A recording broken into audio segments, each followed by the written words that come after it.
Japan reaffirms no-nukes pledge after senior official suggests acquiring weapons. Tokyo. Japan reaffirmed its decades-old pledge never to possess nuclear weapons on Friday after local media reported that a senior security official suggested the country should acquire them to deter potential aggressors.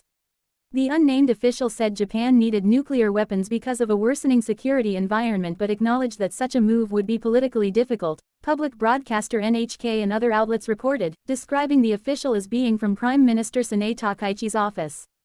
At a regular press briefing in Tokyo, Chief Cabinet Secretary Minoru Kihara said Japan's nuclear policy had not changed, but declined to comment on the remarks or to say whether the person would remain in the post amid calls from opposition leaders for the official to be removed.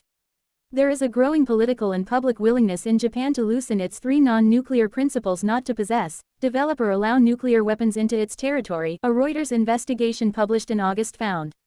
While it remains a highly sensitive subject in the only country to have suffered atomic bombings, doubts over the reliability of U.S. security guarantees under President Donald Trump and growing threats from nuclear-armed neighbors China, Russia and North Korea have reignited the debate. Some lawmakers within Takaichi's ruling party have said the United States should be allowed to bring nuclear weapons into Japan on submarines or other platforms to reinforce deterrence. Takaichi last month stirred debate on her own stance by declining to say whether there would be any changes to the three principles when her administration formulates a new defense strategy next year. Putting these trial balloons out creates an opportunity to start to build consensus around the direction to move on changes in security policy, said Stephen Nagy, a politics professor at the International Christian University in Tokyo. Beijing's assertiveness and growing missile cooperation between Moscow and Pyongyang are creating the momentum to really change Japan's thinking about security, he added.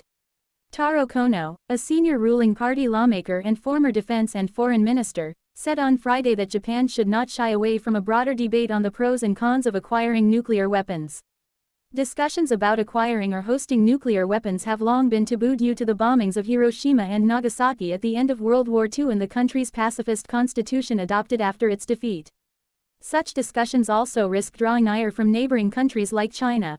Relations between Tokyo and Beijing have soured since Takaichi last month said a Chinese attack on Taiwan that also threatened Japan could trigger a military response. China claims the democratically governed island